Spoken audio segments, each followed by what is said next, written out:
Human methods have always been particularly noteworthy for being overkill. Admiral Talon flipped through several pictures on the large projected screen behind him. The Battle of Yevon 5 humans called it light bombardment. The picture behind him depicted 5 battlecruisers in orbit, all simultaneously firing orbital artillery toward the terrorist stronghold known as the Keep. Over 2 megatons of ordnance were dropped on a 50-square-mile area. When questioned about the severity of their method, human ambassadors frowned in confusion and stated, "That's just the nature of orbital fire support." A screenshot of a human news website flashed behind the admiral. The bombardment was so trivial that it was little more than a footnote under a footnote titled, "Human Volunteers Aid in Peacekeeping Operations." For those who were not alive 100 years ago, the Keepers of the Sacred Word, as they called themselves, were the most dangerous terrorist cell the galaxy had seen in over half a century. To the humans, they were little more than a fly to be swatted. One of the most infamous pictures of all time was the next to be presented, a human soldier onlooking the ruins of the entire city of New Kalante.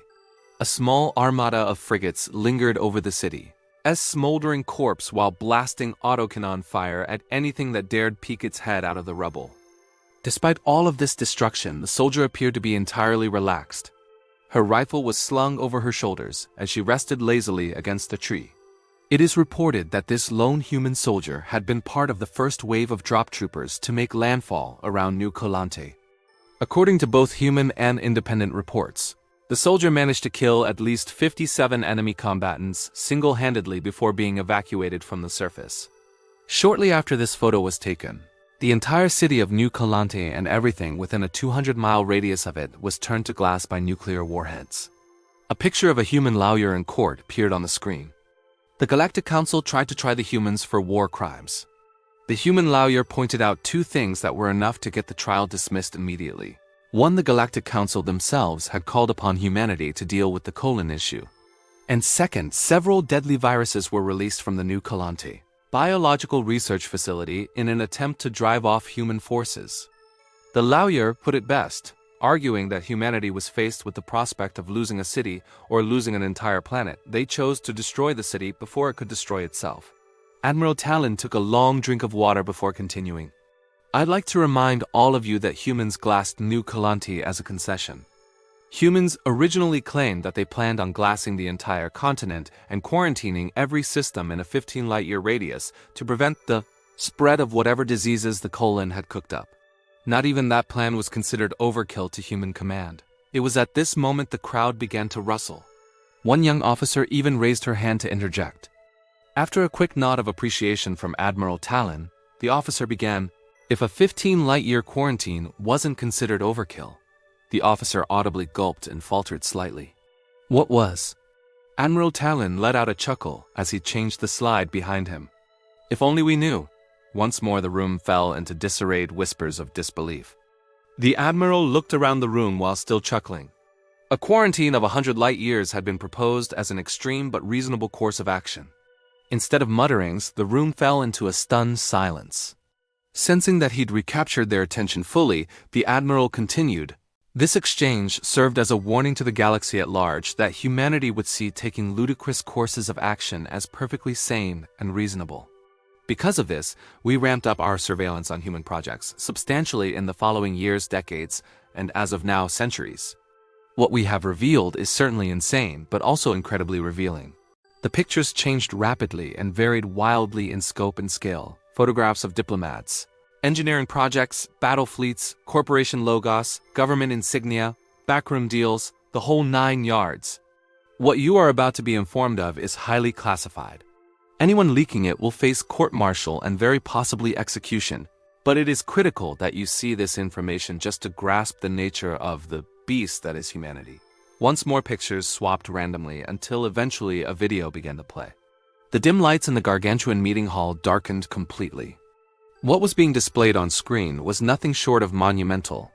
Subtitles displayed a large grouping of human military assets amassed near an anomalously large hypergate. "Gia Officer 1. You ever see a battle group that large?" Gia Officer 2. In a history book. The hypergate began to activate. Gia Officer 1. Holy, you seeing that? The star the hypergate orbited began to darken as its energy was drained. The camera began to zoom into the center of the hypergate. GA Officer 2. Zoom the camera more in on that. That can't be right. GIA Officer 1. I've already run the diagnostic twice. What we're seeing is real. The gate is connected to a galaxy. Analysis confirms it is not the Great Band Galaxy. GA Officer 2. Get Overlord on the line now. The situation's changed. End of video. Admiral Talon didn't delay on elaborating. Humanity has always been alien in action, belief, and capability, but now it is known that they are truly alien in origin. Further intelligence gathering reveals that humanity is an intergalactic force of nature.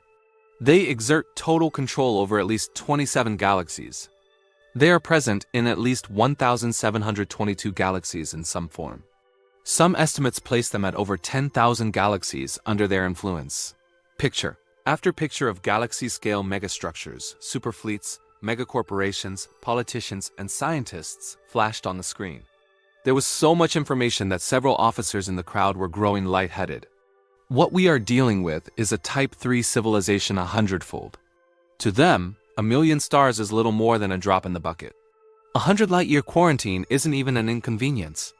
It's just business as usual. The next slide that came on made everyone in the room, the Admiral included, wince. It was a map of the aptly named Great Rift of Althor. Just 10 years ago, the Great Rift opened. It swallowed an entire star cluster with it. It took the combined effort of 157 species, humans included, to stop the lethal radiation from sweeping across an entire grouping of 15,000 stars. The next slide sent the room into a state of pure uproar. Admiral Talon had to wait an entire minute before his calls to order were even registered by his officers' panicked minds. Silence. The room fell into quiet terror at the sight before them. You are looking at what the humans consider overkill. This is the last picture received from all Althor itself before the rift consumed it. A hypergate channel from human space to Althor. The officers lost all professionalism and began to roar in outrage at once. Why would the humans do this? We consider them allies. We're doomed. God help us all. How could it be possible? The uproar was quenched instantaneously upon the arrival of the next image. A horribly disfigured being, obviously screaming in unimaginable pain, plastered on the projected screen. Within the Althor sector was a plague. All it took was one carrier of the disease to decimate an entire planet. The Council monitored the situation for months. In the span of the last 10 days preceding the rift's opening, 273 planets went entirely dark. The humans saw the problem, and even they feared it. We begged them for help, and that was their response. On display was a quasar, an active supermassive black hole with gargantuan constructs, channeling its energy into a beam of pure annihilation. This human hyperweapon is the most destructive device the universe has ever seen. They've harnessed the power of a quasar, focused it further, and used it in times where overkill is truly necessary. More pictures and information of the disease appeared on screen. Humans call it the Scourge, a disease they've unfortunately encountered in galaxies other than our own on several occasions. I say with great certainty that it is the only thing I've ever known to make a human admiral queasy. With 100% certainty, Admiral Talon surveyed the room for a good long while before concluding his brief. I'm sure you are all now wondering what to do with this information.